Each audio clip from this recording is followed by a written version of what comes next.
ಓಂ ಶಾಂತಿ. ಅನ್ಗಾ Kannada YouTube ಚಾನೆಲ್ನ ಎಲ್ಲ ಆತ್ಮೀಯ ಸಹೋದರ ಸಹೋದರಿಯರಿಗೂ ಇಂದಿನ ಸಂಚಿಕೆಗೆ ಸ್ವಾಗತ. ಒಂದು ಊರಿನಲ್ಲಿ ಒಬ್ಬ ರಾಜ ಇದ್ರು. ಅವರಿಗೆ ಸ್ಕಿನ್ ಅಲರ್ಜಿ, ಚರ್ಮದ ಕಾಯಿಲೆ ಇತ್ತು. ಅನೇಕ ವೈದ್ಯರ ಹತ್ರ, ರಾಜವೈದ್ಯರ ಹತ್ರ ಅವರು ತೋರಿಸ್ಕೊಂಡಿರ್ತಾರೆ, ಚಿಕಿತ್ಸೆಯನ್ನ ಪಡಿತಿರ್ತಾರೆ. ಆದ್ರೂ ಕೂಡ ಆ ಕಾಯಿಲೆ ವಾಸಿಯಾಗಿರೋದಿಲ್ಲ. ರಾಜನ್ಗೆ ತುಂಬಾ ಕಿರಿಕಿರಿ ಉಂಟಾಗಿರುತ್ತೆ, ತುಂಬಾ ಬೇಜಾರಾಗ್ತಿರುತ್ತೆ ಆ ಕಾಯಿಲೆಯಿಂದ. ಯಾಕೆಂದ್ರೆ ತುಂಬಾ ಬಾಧಿಸ್ತಾ ಇರುತ್ತೆ ಆ ಕಾಯಿಲೆ. ಸೊ ರಾಜ ಒಂದಿನ ಒಂದು ಘೋಷಣೆಯನ್ನ ಮಾಡಿಸ್ತಾರೆ ರಾಜಧಾನಿಯಲ್ಲಿ. ಸೊ ಯಾರೇ ಈ ಕಾಯಿಲೆಗೆ ಔಷಧಿಯನ್ನ, ಚಿಕಿತ್ಸೆಯನ್ನ ಕೊಟ್ಟು ಗುಣಪಡಿಸ್ತಾರಲ್ವಾ, ಆ ವೈದ್ಯರಿಗೆ ಬಹಳ ದೊಡ್ಡ ಬಹುಮಾನವನ್ನ ಕೊಡ್ತಾರೆ ರಾಜರು ಅಂತ ಹೇಳ್ಬಿಟ್ಟು ಅನೌನ್ಸ್ ಮಾಡಿಸ್ತಾರೆ. ಸೊ ಅದಕ್ಕೆ ತಕ್ಕಂತೆ ಒಬ್ಬ ವೈದ್ಯರು ಇವರ ಅರಮನೆಗೆ ಬರ್ತಾರೆ. ಆಮೇಲೆ ರಾಜರ ಜೊತೆ ಮಾತನಾಡ್ತಾರೆ.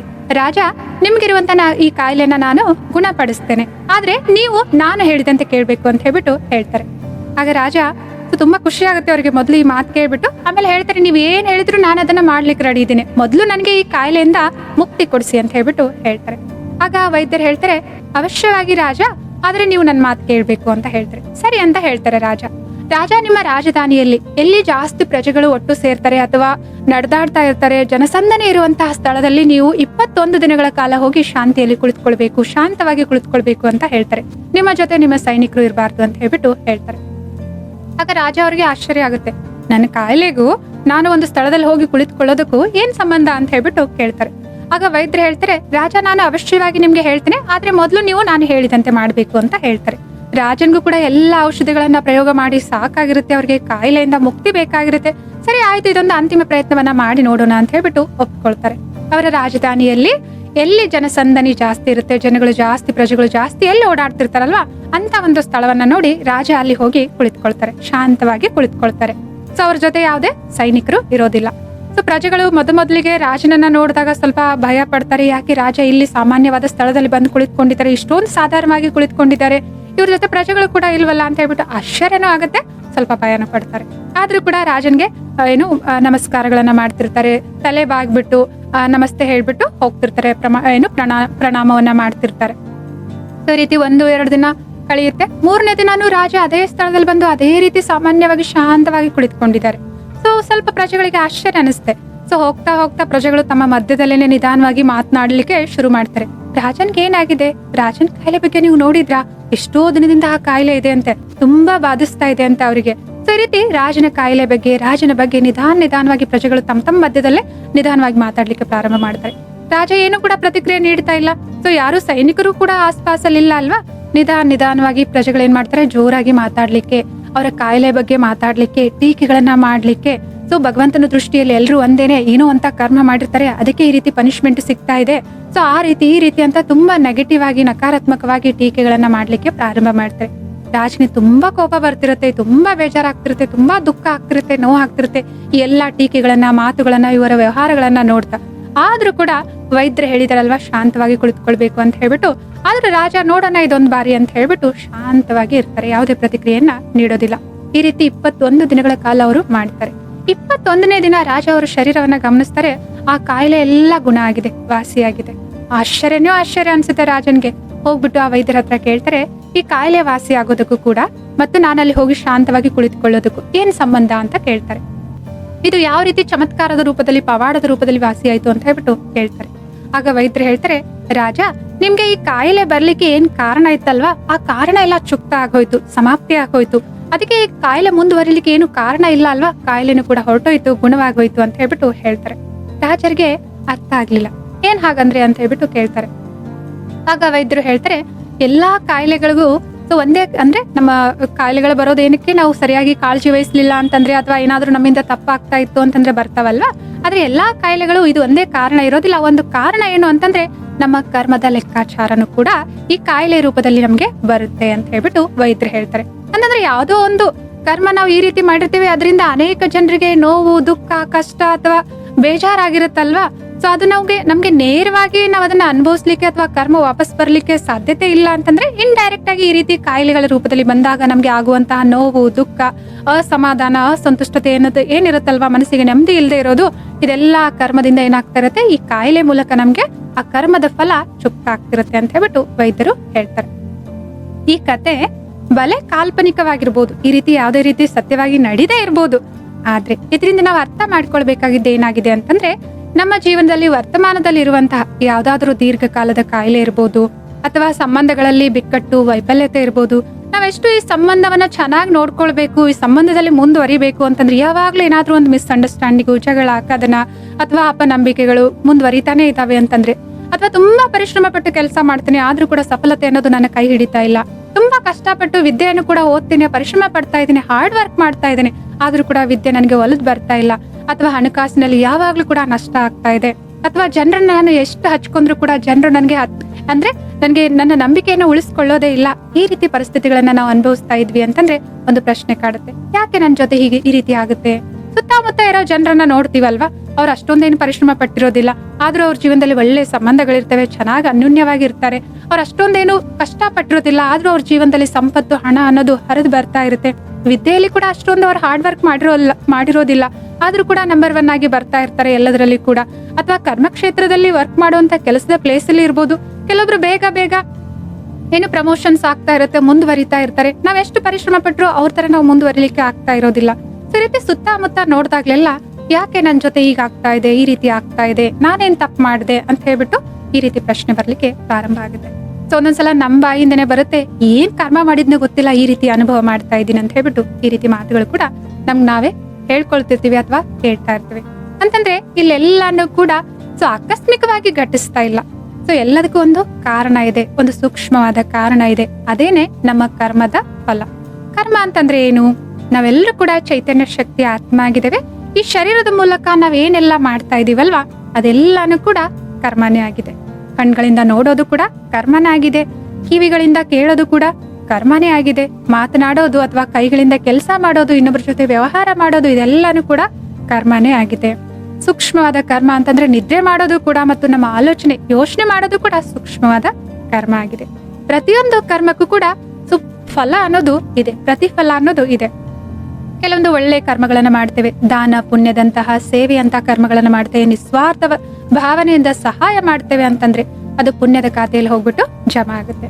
ಅದೇ ಏನಾದ್ರೂ ನಮ್ಮ ವ್ಯವಹಾರದಿಂದ, ಅಧಿಕಾರದಿಂದ ಇನ್ನೊಬ್ಬರ ಮೇಲೆ ದಬ್ಬಾಳಿಕೆ ಮಾಡ್ತೇವೆ, ಇನ್ನೊಬ್ಬರಿಗೆ ಕಷ್ಟ ಕೊಡ್ತೇವೆ, ನೋವು ಮಾಡ್ತೇವೆ, ಮೋಸ ಮಾಡ್ತೇವೆ ಅಂತಂದ್ರೆ ಇದು ಪಾಪದ ಖಾತೆಯಲ್ಲಿ ಹೋಗ್ಬಿಟ್ಟು ಜಮಾ ಆಗುತ್ತೆ. ಸೊ ಕೆಲವೊಂದು ಕರ್ಮಗಳು ಈ ರೀತಿ ಇರ್ತವೆ, ಅದರಿಂದ ಪಾಪನೂ ಜಮಾ ಆಗಲ್ಲ, ಪುಣ್ಯನೂ ಜಮಾ ಆಗಲ್ಲ. ಇವುಗಳಿಗೆ ನ್ಯೂಟ್ರಲ್ ಕರ್ಮ ಅಥವಾ ಅಕರ್ಮಗಳು ಅಂತ ಹೇಳ್ಬಿಟ್ಟು ಹೇಳ್ತಾರೆ. ಸೊ ಈ ರೀತಿ ಕರ್ಮಕ್ಕೆ, ಪ್ರತಿಯೊಂದು ಕರ್ಮಕ್ಕೂ ಕೂಡ ಪ್ರತಿಫಲ ಅನ್ನೋದು ಇದೆ. ಈ ಪ್ರತಿಫಲ ಅನ್ನೋದು ಅದು ಇನ್ಸ್ಟೆಂಟ್ ಆಗಿನೇ ನಮ್ಗೆ ಸಿಗ್ಬೋದು ಅಥವಾ ಸ್ವಲ್ಪ ಸಮಯ ಆದ್ಮೇಲೆ ಸಿಗ್ಬೋದು. ನೋಡಿ, ಹಲವಾರು ಬೀಜಗಳ ಬಗೆ ಇದೆ. ಕೆಲವೊಂದು ಬೀಜಗಳನ್ನ ನಾವು ಹಾಕಿದ್ವಿ ಅಂತಂದ್ರೆ ಸ್ವಲ್ಪ ಸಮಯದಲ್ಲೇ ಮೊಳಕೆ ಹೊಡೆಯುತ್ತೆ, ಸಸ್ಯ ಆಗುತ್ತೆ. ಕೆಲವೊಂದು ಬೀಜಗಳು ಸಮಯ ಜಾಸ್ತಿ ತೆಗೆದುಕೊಳ್ತವೆ ಅಲ್ವಾ? ಅದೇ ರೀತಿ ಪ್ರತಿಯೊಂದು ಕರ್ಮಕ್ಕೂ ಕೂಡ ಫಲವನ್ನ ನೀಡಬೇಕು ಅಂತಂದ್ರೆ ಸಮಯ ಹಿಡಿಸುತ್ತೆ. ಸೊ ಅದಕ್ಕೇನೆ ನಮ್ಗೆ ಅರ್ಥ ಆಗೋದಿಲ್ಲ ಇದು ಯಾವ ಕರ್ಮದ ಫಲ ಅಂತ ಹೇಳ್ಬಿಟ್ಟು. ಒಂದು ಪ್ರಶ್ನೆ ಬರ್ಬೋದು, ಇನ್ಸ್ಟೆಂಟ್ ಆಗಿದ್ರೇನೆ ಚೆನ್ನಾಗಿತ್ತಲ್ವಾ, ಸ್ವಲ್ಪ ಸಮಯ ಆದ್ಮೇಲೆ ಬಂದ್ರೆ ನಮ್ಗೆ ಏನ್ ನೆನಪಿರುತ್ತೆ, ಅಥವಾ ಕೆಲವೊಂದ್ಸಲ ಎಷ್ಟೋ ಜನ್ಮಗಳಾದ್ಮೇಲೆ ಕರ್ಮ ಬರುತ್ತೆ. ಸೊ ಅವಾಗೆಲ್ಲ ಇದು ಯಾಕೆ ನನ್ಗೆ ಪರಿಸ್ಥಿತಿ ಬರ್ತಾ ಇದೆ ಅಂತ ನಮ್ಗೆ ಅರ್ಥನೇ ಆಗೋದಿಲ್ಲ. ಸೊ ಅವಾಗ ಏನ್ ಅನ್ಸುತ್ತೆ, ಇನ್ಸ್ಟೆಂಟ್ ಆಗಿ ಶಿಕ್ಷೆ ಸಿಕ್ಕರೆ ಚೆನ್ನಾಗಿರ್ತಿತ್ತು ಅಂತ ಹೇಳ್ಬಿಟ್ಟು ಅಲ್ವಾ? ಆದ್ರೆ ಕರ್ಮ ಫಿಲಾಸಫಿಯಲ್ಲಿ ನಾವು ಹಾಕಿರುವಂತಹ ಬಟ್ಟೆ ಅಂತಂದ್ರೆ, ಒಂದು ಉದಾಹರಣೆ ಮೂಲಕ ಇದನ್ನು ತಿಳ್ಕೊಳ್ಳೋಣಂತೆ. ನಾನು ಇವಾಗ ವೈಟ್ ಡ್ರೆಸ್ ಅಲ್ಲಿ ಇದ್ದೇನೆ. ಸೊ ನಾನು ಇವಾಗ ನನ್ನ ಆತ್ಮೀಯರಿಂದ ನನಗೆ ತುಂಬಾ ಅವಶ್ಯಕವಾಗಿತ್ತು, ಒಂದು 10,000 ರೂಪಾಯಿಯನ್ನ ಸಾಲವಾಗಿ ಪಡೆದೆ. ನಾನು ಅವ್ರಿಗೆ ಹೇಳ್ತೇನೆ, ಒಂದು ವಾರ ಆದ್ಮೇಲೆ ಅವಶ್ಯವಾಗಿ ನಿಮ್ಗೆ ನಾನು ಹಿಂದಿರುಗಿಸ್ತೇನೆ ಅಂತ ಹೇಳ್ಬಿಟ್ಟು. ಒಂದು 10 ದಿನ ಆದ್ಮೇಲೆ ಕೂಡ ನಾನು ಅವ್ರಿಗೆ ಕೊಡ್ಲಿಲ್ಲ ಅದನ್ನ. 10ನೇ ದಿನ ನಾನು ರೆಡ್ ಕಲರ್ ಡ್ರೆಸ್ ಹಾಕಿದ್ದೇನೆ. ಆ ಸಮಯದಲ್ಲಿ ಅವ್ರು ಬಂದ್ಬಿಟ್ಟು ನನಗೆ ಕೇಳ್ತಾ ಇದ್ರೆ, ನೀವು ಒಂದು ವಾರದ ಹಿಂದೆ ದುಡ್ಡು ಇಸ್ಕೊಂಡಿದ್ರಿ, ಒಂದು 7 ಡೇಸ್ ಆದ್ಮೇಲೆ ಕೊಡ್ತೀನಿ ಅಂತ ಹೇಳಿದ್ರಿ, ನನ್ಗೂ ಕೂಡ ಅವಶ್ಯಕತೆ ಇತ್ತು, ಆದ್ರೆ ನೀವು ಹಿಂದಿರುಗಿಸ್ತೀನಿ ಅಂತ ಹೇಳಿದಕ್ಕೆ ಕೊಟ್ಟೆ, ನನ್ಗೂ ಅವಶ್ಯಕತೆ ಇದೆ, ಹಿಂದಿರುಗಿಸ್ತೀರಾ ಅಂತ ಹೇಳ್ಬಿಟ್ಟು ಕೇಳ್ತಾರೆ. ಆಗ ನಾನೇನಾದ್ರೂ ಈ ರೀತಿ ಹೇಳಿದ್ರಿ, ಇಲ್ಲ ನಾನು ಒಂದು ವಾರದ 10 ದಿನಗಳ ಹಿಂದೆ ವೈಟ್ ಡ್ರೆಸ್ ಹಾಕಿದ್ದೆ, ಅವಾಗ ನಾನು ಇಸ್ಕೊಂಡಿದ್ದು, ಇವಾಗ ನಾನು ರೆಡ್ ಕಲರ್ ಡ್ರೆಸ್ ಹಾಕಿದ್ದೀನಿ, ನನ್ಗೂ ನಿಮ್ಗೂ ಯಾವ್ದೇ ಸಂಬಂಧ ಇಲ್ಲ, ನಾನ್ ನಿಮ್ಗೆ ಕೊಡೋದಿಲ್ಲ ಅಂತ ಹೇಳಿದ್ರೆ ಯಾವ ರೀತಿ ಇರುತ್ತೆ? ಅವಾಗ ನೀವು ಪ್ರಶ್ನೆ ಕೇಳ್ತಿರಲ್ವಾ, ಅಲ್ಲ ನಿಮ್ ಡ್ರೆಸ್ಗೂ ಈ ಹಣದ ವ್ಯವಹಾರಗೂ ಏನ್ ಸಂಬಂಧ ಇದೆ? ನೀವಲ್ವಾ ನನ್ ಜೊತೆ ವ್ಯವಹಾರ ಮಾಡಿದ್ದು, ನೀವಲ್ವಾ ದುಡ್ಡು ತೆಗೆದುಕೊಂಡಿದ್ದು, ನೀವು ಯಾವ ಡ್ರೆಸ್ ಹಾಕಿದ್ರೆ ಏನು, ವ್ಯವಹಾರ ನೀವು ಮಾಡಿದ್ದಲ್ವಾ, ಅದಕ್ಕೂ ಇದಕ್ಕೂ ಏನ್ ಸಂಬಂಧ ಇದೆ ಅಂತ ಹೇಳ್ಬಿಟ್ಟು ಕೇಳ್ತೀರಾ ಅಲ್ವಾ? ಸೊ ಹಾಗೇನೆ ಆತ್ಮದ ಪ್ರಯಾಣ ನಿರಂತರವಾಗಿ ನಡೀತಾ ಇದೆ. ಬಹಳ ಸಮಯದಿಂದ ನಾವು ಈ ಜನನ ಮರಣ ಚಕ್ರದಲ್ಲಿ ಸುತ್ತುತ್ತಾ ಇದ್ದೇವೆ. ಈ ಶರೀರ ಅನ್ನೋದು ಆತ್ಮ ಧರಿಸಿರುವಂತಹ ವಸ್ತ್ರ ಆಗಿದೆ. ನಮ್ಮ ಕರ್ಮಗಳು ಆತ್ಮನ ಜೊತೆಗಿದ್ದಾವೆ ಹೊರತು ಈ ಶರೀರದ ಜೊತೆಗಿಲ್ಲ. ನಾವು ಯಾವುದೇ ಒಂದು ಶರೀರದಲ್ಲಿದ್ದಾಗ ಏನೇ ಕರ್ಮ ಮಾಡಿದ್ರು ಆ ಜನ್ಮದಲ್ಲಿ ಅದು ವಾಪಸ್ ಬಂದಿರ್ಲಿಲ್ಲ ಅಂತಂದ್ರೆ, ನಾವ್ ಯಾವುದೇ ಜನ್ಮವನ್ನ ತೆಗೆದುಕೊಂಡ್ರು ಕೂಡ ಆ ಕರ್ಮ ಅನ್ನೋದು ನಮ್ಮನ್ನು ಫಾಲೋ ಮಾಡ್ತಾ ನಮ್ ಜೊತೆಗೇನೆ ಬರುತ್ತೆ. ಸೊ ಆತ್ಮ ಯಾವಾಗ್ಲೇ ಕೂಡ ಮುಂದಿನ ಜನ್ಮಕ್ಕೆ ಹೋಗ್ಬೇಕು ಅಂತಂದ್ರೆ ನಮ್ಮ ಜೊತೆ ಬರೋದು ನಮ್ಮ ಕರ್ಮದ ಲೆಕ್ಕಾಚಾರ ಮತ್ತು ನಮ್ಮ ಸಂಸ್ಕಾರಗಳು. ಸೊ ಆದ್ರಿಂದ ನಾವು ಮಾಡಿರುವಂತಹ ಪ್ರತಿಯೊಂದು ಕರ್ಮಕ್ಕೂ ಕೂಡ ಅದರದೇ ಆದ ಪ್ರತಿಫಲ ಇದೆ. ಅದು ಎಲ್ಲೇ ಹೋದ್ರೂ ಕೂಡ ನಾವೇ ಅದನ್ನ ಅನುಭವ ಮಾಡ್ಬಿಟ್ಟು ನಾವೇ ಅದನ್ನ ಚುಕ್ತ ಮಾಡ್ಬೇಕಾಗಿದೆ. ಈ ಸನ್ನಿವೇಶದಲ್ಲಿ ಒಂದು ನಮ್ಗೆ ಈ ಕರ್ಮವನ್ನ ಚುಕ್ತಗೊಳಿಸೋದ್ರ ಬಗ್ಗೆ ಕೇವಲ ನಾವು ಸಾಮಾನ್ಯ ಮನುಷ್ಯರು ಅಷ್ಟೇ ಅಲ್ಲ, ಸೊ ಯೋಗಿಗಳಾಗಿರ್ಬೋದು, ತಪಸ್ವಿಗಳಾಗಿರ್ಬೋದು, ಮಹಾತ್ಮರಾಗಿರ್ಬೋದು, ಧರ್ಮಾತ್ಮರಾಗಿರ್ಬೋದು, ಋಷಿ ಮುನಿಗಳಾಗಿರ್ಬೋದು, ಈ ಟಾಪಿಕ್ ಬಗ್ಗೆ, ಈ ವಿಷಯದ ಬಗ್ಗೆ ಬಹಳ ಸೂಕ್ಷ್ಮವಾದ ಗಮನವನ್ನ ಹರಿಸಿದ್ದಾರೆ. ಯಾಕೆಂತಂದ್ರೆ ಕರ್ಮದ ಗುಹೆಗತಿ ಬಹಳ ಸೂಕ್ಷ್ಮವಾಗಿದೆ, ಬಹಳ ಆಳವಾಗಿದೆ. ಸೊ ಇಂಥದ್ದೇ ಒಂದು ಸಂದರ್ಭದಲ್ಲಿ ಜೈನ ಧರ್ಮದ 24ನೇ ತೀರ್ಥಾಂಕರಾಗಿರುವಂತಹ ಭಗವಾನ್ ಮಹಾವೀರ್ ಅವರ ಜೀವನದ ಕಥೆಯಲ್ಲಿ ಕೂಡ ಒಂದು ಘಟನೆಯ ಉಲ್ಲೇಖ ಇದೆ. ಯಾವಾಗ ಅವರು ರಾಜ ಆಗಿದ್ರು, ಮಹಾರಾಜ ಅವರ ಮನೆಯಲ್ಲಿ ಜನ್ಮ ಆಗಿತ್ತು, ಅವ್ರದ್ದು ಎಲ್ಲಾ ವೈಭವ ಇತ್ತು, ಅವ್ರ ಸುತ್ತಮುತ್ತ ಅವರ ಅರಮನೆಯಲ್ಲಿ ಎಲ್ಲವನ್ನ ಅವರು ತ್ಯಾಗ ಮಾಡ್ಬಿಟ್ಟು ಯಾವಾಗ ಮುಕ್ತಿಯನ್ನ ಪಡಿಬೇಕು ಅಂತ ಹೇಳ್ಬಿಟ್ಟು ಧ್ಯಾನ ಮಾಡ್ಲಿಕ್ಕೆ ಅವರು ಪ್ರಾರಂಭ ಮಾಡಿದ್ರು.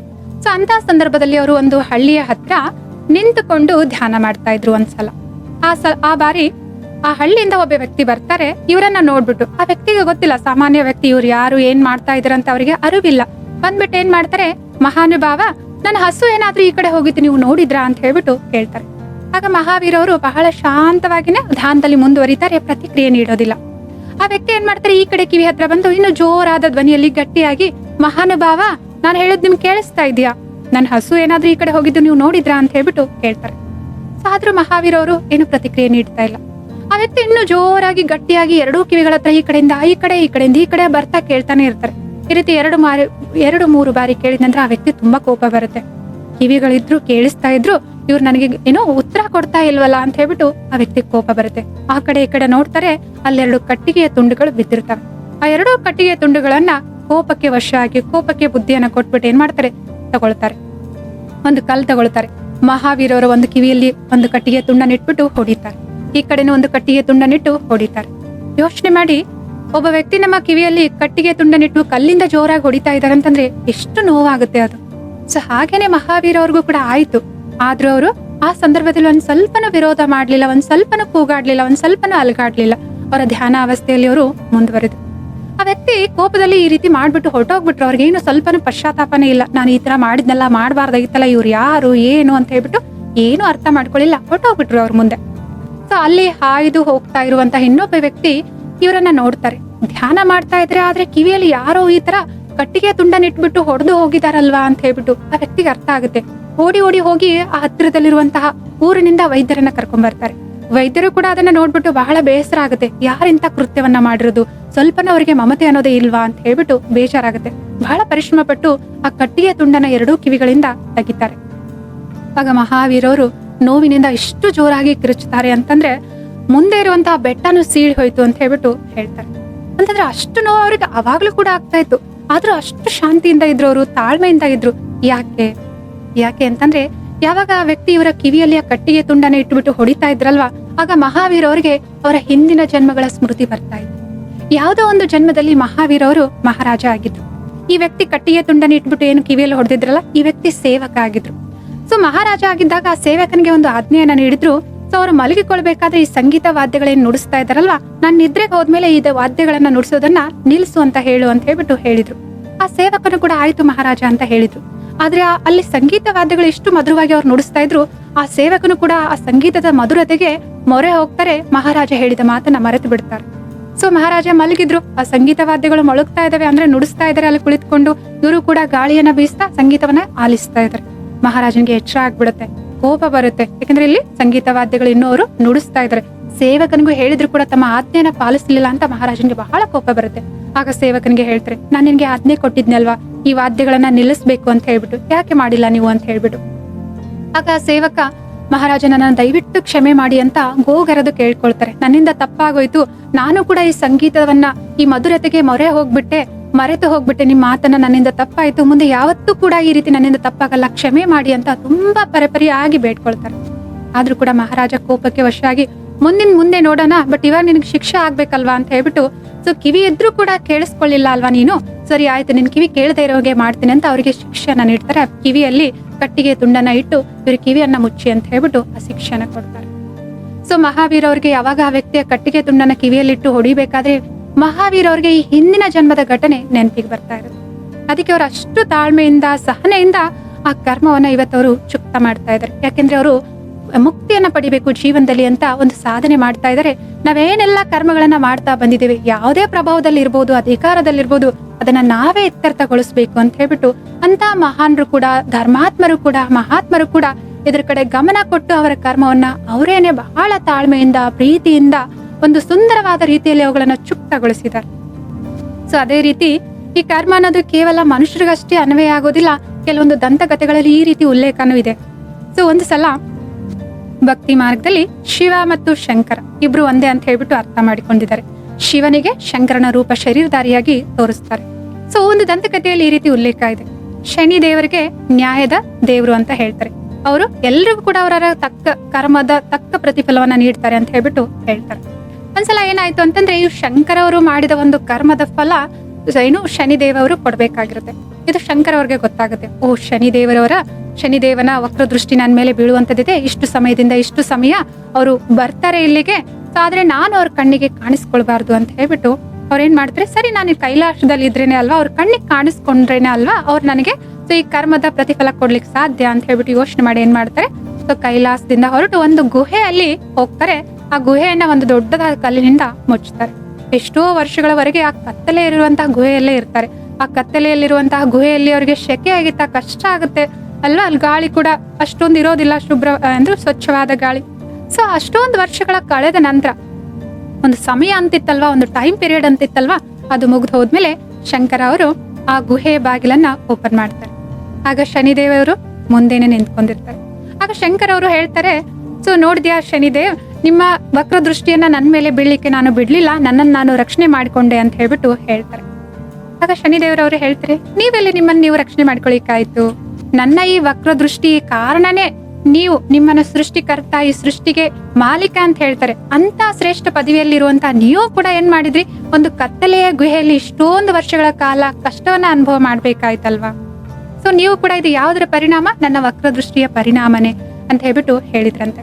ಸೊ ಅಂತಂದ್ರೆ ಈ ರೀತಿ ದಂತಕಥೆಗಳಲ್ಲಿ ಕೂಡ ಉಲ್ಲೇಖ ಇದೆ, ಕರ್ಮದ ಪ್ರತಿಫಲವನ್ನ ನಾವೇ ಅನುಭವ ಮಾಡ್ಬೇಕು. ಇದು ಯಾರನ್ನು ಕೂಡ, ದೇವಿ ದೇವತೆಗಳನ್ನು ಕೂಡ ಬಿಡೋದಿಲ್ಲ, ಅಥವಾ ಮಹಾತ್ಮರನ್ನು ಬಿಡೋದಿಲ್ಲ. ಎಲ್ಲರೂ ಕೂಡ ಅವರವರ ಕರ್ಮಗಳನ್ನ ಅವರೇ ಚುಕ್ತ ಮಾಡ್ಬೇಕು ಅಂತ ಹೇಳ್ಬಿಟ್ಟು ಇಂತಹ ಕಥೆಗಳ ಮೂಲಕ ನಮ್ಗೆ ಅರ್ಥ ಆಗ್ತಾ ಇದೆ ಅಲ್ವಾ. ಸೊ ಅದ್ರಿಂದ ನಾವು ಏನ್ ಮಾಡ್ಬೇಕಾಗಿದೆ, ಹಾಗಿದ್ರೆ ವರ್ತಮಾನ ಸಮಯದಲ್ಲಿ ನಮ್ಮ ಜೀವನದಲ್ಲಿ ಯಾವುದೇ ಒಂದು ಕರ್ಮ ಬಂದಿದೆ, ಆಕ್ಟಿವೇಟ್ ಆಗಿದೆ ಅಂತಂದ್ರೆ, ಈ ಕರ್ಮದ ಬಗ್ಗೆನೂ ಕೂಡ ಅನೇಕ ಧರ್ಮಗಳಲ್ಲಿ ಬೇರೆ ಬೇರೆ ಕರ್ಮದ ಬಗೆಗಳನ್ನ ಹೇಳ್ತಾರೆ. ಮುಖ್ಯವಾಗಿ 3 ಕರ್ಮದ ಬಗೆ ಅಥವಾ ಟೈಪ್ಸ್ ಅಥವಾ ಕರ್ಮದ ವಿಧಗಳ ಬಗ್ಗೆ ಹೇಳ್ಬೇಕು ಅಂತಂದ್ರೆ, ಸಂಚಿತ ಕರ್ಮ, ಪ್ರಾರಬ್ಧ ಕರ್ಮ ಮತ್ತು ಆಗಾಮಿ ಕರ್ಮ ಅಥವಾ ಕ್ರಿಯಾಮಾನ ಕರ್ಮ ಅಂತ ಹೇಳ್ಬಿಟ್ಟು 3 ಬಗೆಯ ಮುಖ್ಯವಾದ ಕರ್ಮದ ಬಗೆ ಇದಾವೆ. ಈ ಸಂಚಿತ ಕರ್ಮ ಅಂತಂದ್ರೆ, ನಾವೇನೇ ಕರ್ಮಗಳನ್ನ ಮಾಡ್ತಾ ಇದೀವಲ್ವಾ, ಅದು ಸಂಗ್ರಹ ಆಗ್ತಾ ಇದೆ. ಅದು ಈದರ್ ಪಾಪ ಕರ್ಮದಲ್ಲಾದ್ರೂ ಖಾತೆಯಲ್ಲಾದ್ರೂ ಜಮಾ ಆಗ್ತಿರ್ಬೋದು, ಪುಣ್ಯದ ಖಾತೆಯಲ್ಲಾದ್ರೂ ಜಮಾ ಆಗ್ತಿರ್ಬೋದು. ಅಂದ್ರೆ ಸಂಗ್ರಹ ಆಗ್ತಾ ಇದೆ. ನಾವೆಲ್ಲರೂ ಕೂಡ ನಮ್ಮ ಪ್ರಯಾಣದಲ್ಲಿ ಈ ಕರ್ಮದ ಖಾತೆಯನ್ನ ಹೊತ್ತುಕೊಂಡು ಪ್ರಯಾಣ ಮಾಡ್ತಾ ಇದ್ದೇವೆ. ಸೊ ಎರಡನೇದಾಗಿ ಪ್ರಾರಬ್ಧ ಕರ್ಮ ಅಂತಂದ್ರೆ, ಯಾವುದೋ ಒಂದು ಕರ್ಮದ ಫಲ ಇವಾಗ ಆಕ್ಟಿವೇಟ್ ಆಗಿದೆ ವರ್ತಮಾನದಲ್ಲಿ, ಆ ಕರ್ಮದ ಫಲವನ್ನ ನಾನು ಅನುಭವ ಮಾಡ್ತಾ ಇದ್ದೇನೆ. ಬಾಲೆ ಅದು ಸುಖದ್ದಾದ್ರೂ ಆಗಿರ್ಬೋದು ಅಥವಾ ದುಃಖದ್ದಾದ್ರೂ ಆಗಿರ್ಬೋದು ಅಂತಂದ್ರೆ ಇದಕ್ಕೆ ಪ್ರಾರಬ್ಧ ಕರ್ಮ ಅಂತ ಹೇಳ್ತಾರೆ. ಆಕ್ಟಿವೇಟ್ ಆಗಿದೆ ಆ ಕರ್ಮ ಅಂತ ಅರ್ಥ. ಮೂರನೇದು, ಇವಾಗ ನಾನೇನು ಕರ್ಮ ಮಾಡ್ತಾ ಇದೀನಲ್ಲ, ಇದು ಭವಿಷ್ಯದಲ್ಲಿ ಏನಾಗ್ತಾ ಇದೆ, ಬರುವಂತದ್ದಿದೆ, ಇದರ ಫಲ ಭವಿಷ್ಯಕ್ಕಾಗಿ ರೆಡಿ ಆಗ್ತಾ ಇದೆ, ಕ್ರಿಯೇಟ್ ಆಗ್ತಾ ಇದೆ ಅನ್ನುವಂತ ಕರ್ಮಕ್ಕೆ ಏನಂತಾರೆ, ಸೊ ಆಗಾಮಿ ಕರ್ಮ ಅಂತ ಹೇಳ್ಬಿಟ್ಟು ಹೇಳ್ತಾರೆ. ಸೊ ಅಂತಂದ್ರೆ ನಾವು 3 ಬಗೆಯ ಕರ್ಮಗಳನ್ನ, ಸೊ ಒಂದು ಇನ್ನು ಬರೋದಿದೆ, ಇನ್ನೊಂದು ಆಲ್ರೆಡಿ ಆಕ್ಟಿವೇಟ್ ಆಗಿದೆ, ಈಗ ನಾವು ಮಾಡ್ತಾ ಇರೋದ್ರಿಂದ ಮುಂದಿನ ಭವಿಷ್ಯಕ್ಕಾಗಿ ಕರ್ಮ ರೆಡಿ ಆಗ್ತಾ ಇದೆ ಅಂತ ಅರ್ಥ. ಈ ರೀತಿ 3 ಬಗೆಯ ಕರ್ಮಗಳು ಇದಾವೆ. ಸೊ ಯಾವ್ದಾದ್ರು ವರ್ತಮಾನದಲ್ಲಿ ಪ್ರಾರಬ್ಧ ಕರ್ಮ ಅಂತಂದ್ರೆ ಆಕ್ಟಿವೇಟ್ ಆಗಿದೆ, ಯಾವುದೋ ಒಂದು ಕರ್ಮದ ಫಲವನ್ನ ನಾವು ಅನುಭವಿಸ್ತಾ ಇದೀವಿ, ಅದು ಸ್ವಲ್ಪ ನಕಾರಾತ್ಮಕವಾಗಿದೆ. ಬಲೆ ಅದು ಸಂಬಂಧಗಳಲ್ಲಿ ಯಾವ್ದಾದ್ರು ಸಂಬಂಧ ಅನ್ಕೊಳ್ಳಿ, ಜಾಸ್ತಿ ಸಂಬಂಧದಲ್ಲಿ ಏರುಪೇರು ಆಗ್ತಿರೋದು ಅಂತಂದ್ರೆ ಒಂದು ತುಂಬಾ ಹತ್ತಿರವಾಗಿರೋ ಸಂಬಂಧಗಳಲ್ಲಿ. ಇವಾಗಂತೂ ಎಲ್ಲಾ ಸಂಬಂಧದಲ್ಲಿ ಸ್ವಲ್ಪ ಕಿರಿಕಿರಿ ಇದ್ದೇ ಇದೆ. ನಾವು ನೋಡ್ತೇವೆ, ಕೇಳ್ತೀವಲ್ವಾ, ಮಕ್ಕಳೇನೆ ತಂದೆ ತಾಯಿ ಕಷ್ಟ ಕೊಡ್ತಿರ್ತಾರೆ, ಅಥವಾ ಕೆಲವೊಂದು ತಂದೆ ತಾಯಿರು ಮಕ್ಕಳ ಭವಿಷ್ಯಕ್ಕೆ ಅಷ್ಟೊಂದು ಶ್ರೇಷ್ಠ ಅಲ್ಲ ಅಂತ ನಿರ್ಧಾರಗಳನ್ನ ತೆಗೆದುಕೊಳ್ತಿರ್ತಾರೆ, ಅದಕ್ಕೆ ಮಕ್ಕಳು ಕಷ್ಟ ಪಡ್ಬೇಕಾಗ್ತಿರುತ್ತೆ. ಅಥವಾ ಅಣ್ಣ ತಮ್ಮಂದ್ರಲ್ಲೇನೆ ಆಸ್ತಿಗೋಸ್ಕರ ಎಷ್ಟೊಂದು ಒಬ್ರು ಇನ್ನೊಬ್ರಿಗೆ ನಷ್ಟವನ್ನ ಮಾಡ್ತಿರ್ತಾರೆ, ಜಗಳ ಕದನಗಳ ನಡೀತಿರ್ತವೆ. ಅಥವಾ ಅಕ್ಕ ತಂಗಿಯರೇ ಸಂಬಂಧ ತುಂಬಾ ಹತ್ತಿರವಾದದ್ದು, ಆದ್ರೂ ಒಬ್ರು ಇನ್ನೊಬ್ರಿಗೆ ಮೋಸವನ್ನ ಮಾಡ್ತಾರೆ. ಅಥವಾ ನಾವು ಕೆಲಸ ಮಾಡುವಂತಹ ಕ್ಷೇತ್ರದಲ್ಲಿ ಆಗಿರ್ಬೋದು, ಅವರ ಸಂಸ್ಕಾರ ಸ್ವಭಾವ ನಮ್ಮ ಮೇಲೆ ದಬ್ಬಾಳಿಕೆ ಮಾಡ್ತಿರ್ತಾರೆ, ಕಿರುಕುಳವನ್ನ ನೀಡ್ತಿರ್ತಾರೆ. ಅಥವಾ ಮನೆಯಲ್ಲಿ ಯಾವುದಾದ್ರೂ ಸಂಬಂಧ, ನೆರೆ ಹೊರೆಯವರಾಗಿರ್ಬೋದು, ಯಾವುದೇ ಒಂದು ನಾವೆಷ್ಟೇ ಗೌರವ ಕೊಡ್ತೇವೆ, ಪ್ರೀತಿಯಿಂದ ಮಾತನಾಡ್ತೇವೆ, ಅವರಿಗೆ ಒಳ್ಳೇದನ್ನೇ ಬಯಸ್ತೇವೆ, ಆದ್ರೂ ನಮ್ಗೆ ಅವ್ರು ಏನ್ ಮಾಡ್ತಾರೆ, ಅಗೌರವ ತೋರಿಸ್ತಾರೆ, ಯಾವಾಗ್ಲೂ ನಿಂದನೆ ಮಾಡ್ತಾರೆ, ಕಿರುಕುಳ ನೀಡ್ತಾರೆ, ನಮ್ಮ ಬೆನ್ನ ಹಿಂದೆ ನಮ್ಮ ಬಗ್ಗೆನೇ ನಕಾರಾತ್ಮಕವಾಗಿ ಮಾತನಾಡ್ತಾ ಇದ್ದಾರೆ ಅಂತಂದ್ರೆ ಯಾವುದೋ ಒಂದು ಅವ್ರ ಜೊತೆ ಹಿಂದಿನ ಸಮಯದಲ್ಲಿ ನಡೆದಿರುವಂತಹ ಕರ್ಮ ಇವಾಗ ಆಕ್ಟಿವೇಟ್ ಆಗಿದೆ, ಅದು ವಾಪಸ್ ಬರ್ತಾ ಇದೆ ಅಂತ ಅರ್ಥ. ಸೊ ಇವಾಗ ಏನ್ ಮಾಡ್ಬೇಕಾಗಿದೆ, ನಾವು ಮೊದಲು ಇದನ್ನ ಸ್ವೀಕಾರ ಮಾಡ್ಬೇಕಾಗಿದೆ. ಎಷ್ಟೋ ಬಾರಿ ನಾವು ಇದನ್ನ ಸ್ವೀಕಾರನೆ ಮಾಡೋದಿಲ್ಲ, ಯಾಕಂದ್ರೆ ವರ್ತಮಾನ ಜೀವನವನ್ನ ನೋಡ್ತಾ ಇದ್ದೇವೆ, ವರ್ತಮಾನ ನನ್ನ ಸ್ವಭಾವ ಸಂಸ್ಕಾರಗಳನ್ನ ನೋಡ್ತಾ ಇದೀವಿ. ಸೊ ನಮ್ಗೆ ಅನಿಸ್ತಾ ಇದೆ ನಾನು ಒಳ್ಳೆಯವಳು, ನಾನು ಈ ರೀತಿ ಕರ್ಮ ಮಾಡ್ಲಿಕ್ಕೆ ಚಾನ್ಸೇ ಇಲ್ಲ, ಸಾಧ್ಯನೇ ಇಲ್ಲ ಅಂತ ಹೇಳ್ಬಿಟ್ಟು. ಹೌದು, ವರ್ತಮಾನದಲ್ಲಿ ನಮ್ಮ ಸ್ವಭಾವ ಸಂಸ್ಕಾರಗಳು ಬಹಳ ಚೆನ್ನಾಗಿದ್ದಾವೆ. ಆದ್ರೆ ಹಿಂದಿನ ಯಾವುದೋ ಒಂದು ಜನ್ಮ, ಹಿಂದಿನ ಯಾವುದೋ ಒಂದು ಸಮಯ ಅಜ್ಞಾನಕ್ಕೆ ವಶ ಆಗಿನೋ, ಯಾವುದೋ ಒಂದು ಅಧಿಕಾರದ ಅಹಂಕಾರದಲ್ಲಿನೋ, ಅಥವಾ ಯಾವುದೋ ಒಂದು ಸಂಘದ ಪ್ರಭಾವದಲ್ಲಿ ಬಂದನೋ ನಾವೆಲ್ಲರೂ ಕೂಡ ಕೆಲವೊಂದು ನಕಾರಾತ್ಮಕವಾದ ಕರ್ಮಗಳನ್ನ ಮಾಡಿದ್ದೇವೆ, ಶ್ರೇಷ್ಠ ಕರ್ಮಗಳನ್ನು ಕೂಡ ಮಾಡಿದ್ದೇವೆ. ಅದರಿಂದನೇ ಇವತ್ತು ಇಷ್ಟೊಂದು ಸುಂದರವಾದ ಶರೀರ ಅಥವಾ ಶ್ರೇಷ್ಠವಾದ ಸ್ಥಳ ಅಥವಾ ಸಂಬಂಧಗಳು ಎಲ್ಲಾನು ಇದೆ ಅಲ್ವಾ. ಅದರ ಜೊತೆಗೆ ಕೆಲವೊಂದು ನಕಾರಾತ್ಮಕವಾದ ಕರ್ಮಗಳನ್ನು ಕೂಡ ನಾವು ಮಾಡಿದ್ದೇವೆ, ಅದರ ಹೊರೇನು ನಮ್ಮ ತಲೆ ಮೇಲೆ ಇದೆ. ಅಂಥದ್ದು ಯಾವ್ದಾದ್ರು ನಕಾರಾತ್ಮಕ ಕರ್ಮ ಆಕ್ಟಿವ್ ಆಗಿದೆ, ವರ್ತಮಾನದಲ್ಲಿ ನಡೀತಾ ಇದೆ, ಅದು ಯಾವುದೋ ಒಂದು ದೀರ್ಘವಾದ ಕಾಯಿಲೆ ರೂಪದಲ್ಲಿ ನಡೀತಾ ಇದೆ ಅಂತಂದ್ರೆ ಅದನ್ನ ಹೇಗೆ ಚುಕ್ತಗೊಳಿಸ್ಕೊಳ್ಳೋದು? ನಾವು ಕೂಡ ಶಾಂತವಾಗಿದ್ದು ತಾಳ್ಮೆಯಿಂದ ಅದನ್ನ ಸ್ವೀಕಾರ ಮಾಡಿ, ಯಾವುದೋ ಒಂದು ಕರ್ಮದ ಫಲ ಇದೆ, ಸೊ ಅದನ್ನ ಸ್ವೀಕಾರ ಮಾಡಿದೀವಿ ಅಂತಂದ್ರೆ ಏನಾಗುತ್ತೆ, ನಮ್ಮ ಮನಸ್ಸು ಹಗುರವಾಗುತ್ತೆ, ಶಾಂತವಾಗುತ್ತೆ. ಯಾವಾಗ ನಮ್ಮ ಮನಸ್ಸು ಶಾಂತವಾಗುತ್ತಲ್ವಾ, ನಮ್ಮ ಆಂತರಿಕ ಶಕ್ತಿಗಳು ಜಾಗೃತವಾಗ್ತವೆ. ಆಗ ಇರುವಂತಹ ಪರಿಸ್ಥಿತಿ ಏನಾಗುತ್ತೆ, ಚಿಕ್ಕದಾಗಿ ಕಾಣಿಸುತ್ತೆ. ಯಾವುದೇ ಪರಿಸ್ಥಿತಿ ನಮ್ಗೆ ಚಿಕ್ಕದನಿಸ್ತಾ ಇದೆ ಅಂತಂದ್ರೆ ಸಹಜವಾಗಿ ಅದನ್ನ ನಾವ್ ಏನ್ ಮಾಡ್ತೇವೆ, ಪಾರ್ ಮಾಡ್ತೇವೆ ಅಲ್ವಾ. ಸೊ ಹಾಗೆ ಏನಾದ್ರೂ ಸಂಬಂಧಗಳಲ್ಲಿ ಇಕ್ಕಟ್ಟಿದೆ ಅಂತಂದ್ರೆ, ಉದಾಹರಣೆಗೆ ನಾವು ಒಬ್ಬರ ಜೊತೆ ಪಾರ್ಟ್ನರ್ಶಿಪ್ ಅಲ್ಲಿ ಬಿಸ್ನೆಸ್ ಅನ್ನ ಪ್ರಾರಂಭ ಮಾಡಿದ್ವಿ. ಪ್ರಾರಂಭದಲ್ಲಿ ಎಲ್ಲಾ ಚೆನ್ನಾಗಿತ್ತು, ಬಹಳ ಪ್ರಾಮಾಣಿಕವಾಗಿ ನಾವ್ ಅದನ್ನ ಮಾಡಿದ್ವಿ. ಆದ್ರೆ ಹೋಗ್ತಾ ಹೋಗ್ತಾ ಆ ವ್ಯಕ್ತಿ ಲೋಭಕ್ಕೆ ವಶ ಆಗಿ ನಮ್ಗೆ ಸುಳ್ಳು ಹೇಳಿಕ್ ಪ್ರಾರಂಭ ಮಾಡಿದ್ರು ಅಥವಾ ಮೋಸ ಮಾಡಿದ್ರು ಅಂತಂದ್ರೆ ಕಾನೂನಿನ ರೀತಿಯಿಂದ ನಾವು ಕ್ರಮಗಳನ್ನ ಕೈಗೊಳ್ತೇವೆ, ಆ ವ್ಯಕ್ತಿಗೆ ಪನಿಷ್ಮೆಂಟ್ ಕೂಡ ಆಗ್ತಾ ಇದೆ. ಆದ್ರೆ ಯಾವ ರೀತಿ ಪ್ರತಿಕ್ರಿಯೆ ನೀಡ್ತಾ ಇದ್ದೇನೆ ಅನ್ನೋದು ಬಹಳ ಮುಖ್ಯವಾಗಿದೆ. ಸೊ ಕಾನೂನಿನ ರೀತಿಯಲ್ಲಿ ಏನು, ಯಾರು ಮೋಸ ಮಾಡಿದ್ರು ಅವ್ರು ತಪ್ಪಿತಸ್ಥರು, ಅವರಿಗೆ ಶಿಕ್ಷೆ ಕಾನೂನು ಕೊಡುತ್ತೆ. ಆದ್ರೆ ಕರ್ಮದ ಫಿಲಾಸಫಿ ಹೇಗೆ ಕೆಲಸ ಮಾಡುತ್ತೆ ಅಂತಂದ್ರೆ ಇದು ಬಹಳ ಸೂಕ್ಷ್ಮವಾಗಿದೆ. ಈ ಮಾತನ್ನ ಅರ್ಥ ಮಾಡ್ಕೊಳ್ಳೇಬೇಕಾಗಿದೆ ನಾವು ಗಮನ ಕೊಟ್ಟು. ಹೇಗೆ ಅಂತಂದ್ರೆ, ಒಬ್ಬ ವ್ಯಕ್ತಿ ನಮ್ಗೆ ಮೋಸ ಮಾಡಿದ್ರು. ಯಾಕೆ ಮೋಸ ಮಾಡಿದ್ರು? ಲೋಭಕ್ಕೆ ವಶ ಆಗ್ಬಿಟ್ಟು ಸುಳ್ಳು ಹೇಳಿದ್ರು, ಮೋಸ ಮಾಡಿದ್ರು, ತಪ್ಪಿತಸ್ಥರಂತ ಆದ್ರು. ಅದರ ಪ್ರತಿಕ್ರಿಯೆಗೆ ನಾವೀಗ ಹೇಗೆ ನಡ್ಕೊಳ್ತಾ ಇದೀವಿ, ಅವ್ರ ಮೇಲೆ ಈಗ ಸಿಟ್ಟು ಮಾಡ್ಕೊಳ್ತಾ ಇದೀವಾ, ದ್ವೇಷ ಪಡ್ತಾ ಇದೀವಾ, ಈರ್ಷ್ಯಾ ಬರ್ತಾ ಇದೆಯಾ, ನಕಾರಾತ್ಮಕವಾಗಿ ಅವ್ರ ಬಗ್ಗೆ ನಾವು ಇನ್ನೊಬ್ಬರ ಮುಂದೆ ಎಲ್ಲ ಹೇಳ್ತಾ ಇದೀವಾ, ಮಾತನಾಡ್ತಾ ಇದೀವಿ, ಅವರನ್ನ ತಿರಸ್ಕಾರದ ದೃಷ್ಟಿಯಿಂದ ನೋಡ್ತಾ ಇದೀವಾ, ಈ ನೆಗೆಟಿವ್ ಎನರ್ಜಿ ನಾವು ಕ್ರಿಯೇಟ್ ಮಾಡ್ತಾ ಇದೀವಿ ಪ್ರತಿಕ್ರಿಯೆಯ ರೂಪದಲ್ಲಿ ಅಂತಂದ್ರೆ ಕರ್ಮದ ಲೆಕ್ಕಾಚಾರ ಅಥವಾ ಕರ್ಮದ ನಿಯಮದ ಪ್ರಕಾರ ನಾವಿಬ್ರು ತಪ್ಪಿತಸ್ತ್ರೆ ಇವಾಗ. ಯಾಕಂದ್ರೆ ಅವ್ರು ಲೋಭಕ್ಕೆ ವಶ ಆಗ್ಬಿಟ್ಟು, ಆ ಅವಗುಣಕ್ಕೆ ವಶ ಆಗ್ಬಿಟ್ಟು ಅಂತ ಕರ್ಮ ಮಾಡಿದ್ರು, ಮೋಸ ಮಾಡುವಂತ ಕರ್ಮ ಮಾಡಿದ್ರು, ಸುಳ್ಳು ಹೇಳಿದ್ರು.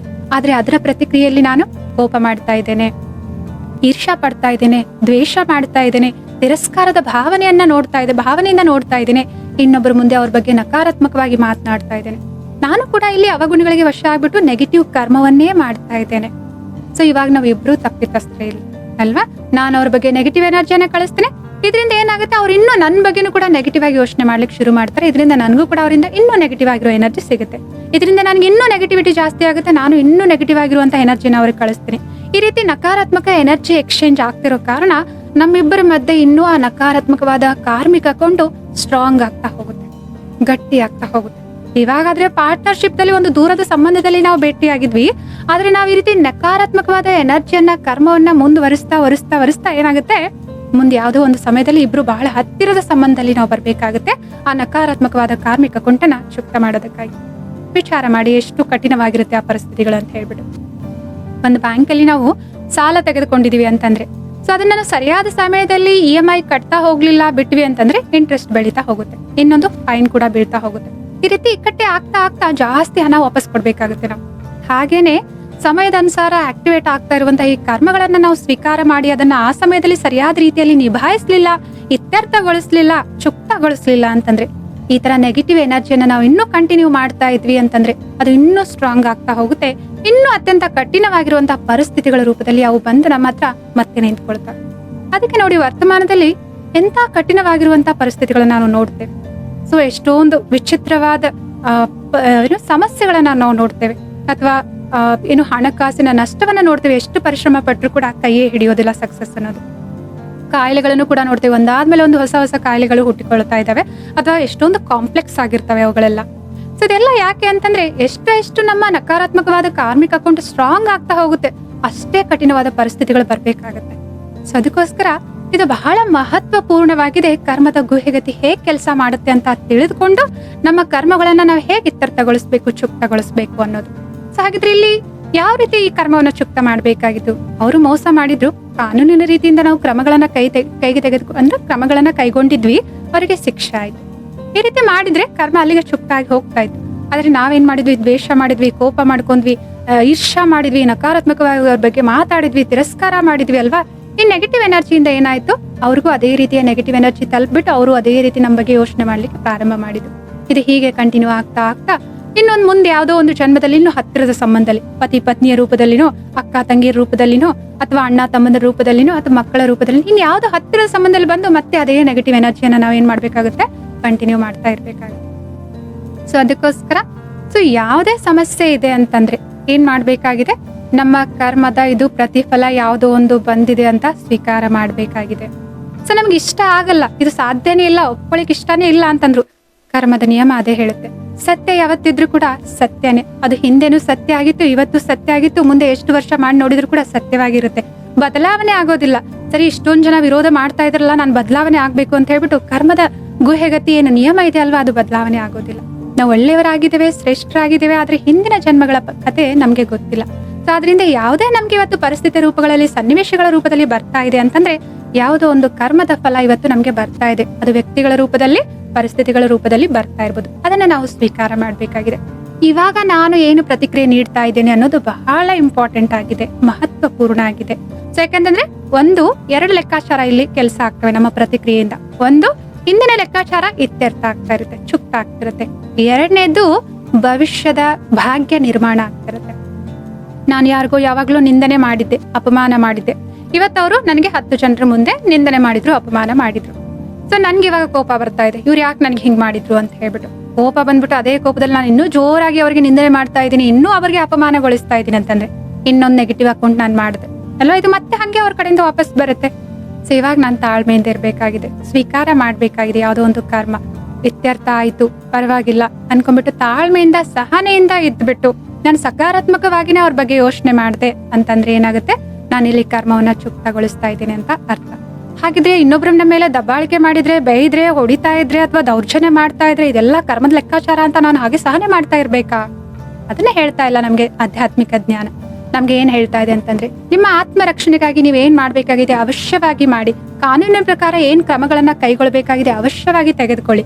ಆದ್ರೆ ಇಲ್ಲಿ ಏನ್ ಮಾಡ್ತಾ ಇದ್ದೀರಾ, ನಿಮ್ಮ ಮನಸ್ಸಿನಲ್ಲಿ ಏನ್ ವಿಚಾರ ಮಾಡ್ತಾ ಇದ್ದೀರಾ ಅನ್ನೋದು ಬಹಳ ಇಂಪಾರ್ಟೆಂಟ್ ಆಗಿದೆ. ಸೊ ಆದ್ರಿಂದ ವರ್ತಮಾನ ಸಮಯದಲ್ಲಿ ನಾವು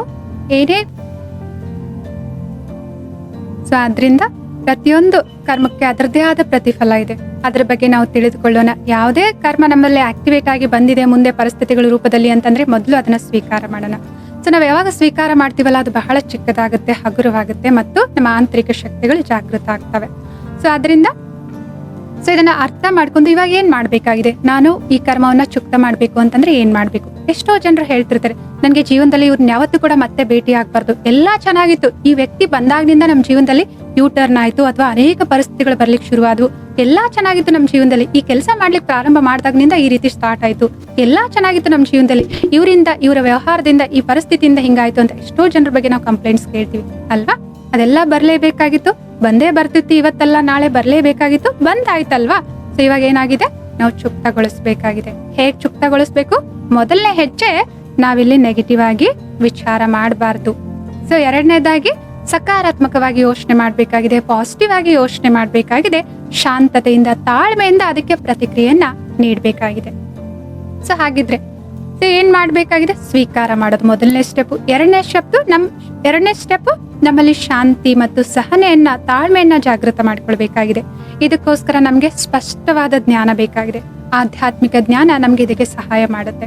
ಸೊ ಆಧ್ಯಾತ್ಮಿಕ ಜ್ಞಾನ ಆತ್ಮದ ಉನ್ನತಿಯ ಕಡೆಗೆ ನಮ್ಮನ್ನ ಕರೆದುಕೊಂಡು ಹೋಗುತ್ತೆ. ಯಾವುದು ಸರಿ, ಯಾವುದು ತಪ್ಪು, ಕರ್ಮದ ಗುಹೆಗತಿ ಏನಾಗಿದೆ ಅಂತ ಇದರ ಸ್ಪಷ್ಟ ಅರಿವನ್ನ ನಮ್ಮಲ್ಲಿ ಮೂಡಿಸುತ್ತೆ. ಎಂತ ಕರ್ಮಗಳಿಗೆ ಎಂತ ಪ್ರತಿಫಲ ಅಂತ ಹೇಳ್ಬಿಟ್ಟು ಸ್ಪಷ್ಟವಾದ ಜ್ಞಾನವನ್ನ ಇದು ಹೇಳ್ಕೊಡುತ್ತೆ. ನಾವೇನಾದ್ರೂ ಇವತ್ತು ದಾನ, ಪುಣ್ಯ ಅಥವಾ ಧರ್ಮ ಕ್ಷೇತ್ರಗಳನ್ನ ಕಟ್ಸಿದ್ವಿ, ಅನಾಥಾಶ್ರಮ ಕಟ್ಸಿದ್ವಿ, ವೃದ್ಧಾಶ್ರಮ ಕಟ್ಸಿದ್ವಿ ಅಂತಂದ್ರೆ ಮುಂದಿನ ಜನ್ಮದಲ್ಲಿ ಹಣದ ಒಳ್ಳೆಯ ಭಾಗ್ಯವನ್ನ ನಾವು ಮಾಡಿಕೊಂಡು ಹೋಗ್ತಾ ಇದ್ವಿ. ಒಳ್ಳೆ ರಾಜರ ಮನೆಯಲ್ಲಿ ಅಥವಾ ಸಂಪತ್ ಭರಿತರಾಗಿರೋ ಮನೆಯಲ್ಲಿ, ಸಮೃದ್ಧಿ ಇರುವಂತವರ ಮನೆಯಲ್ಲಿ ನಮ್ಮ ಜನ್ಮ ಆಗುತ್ತೆ.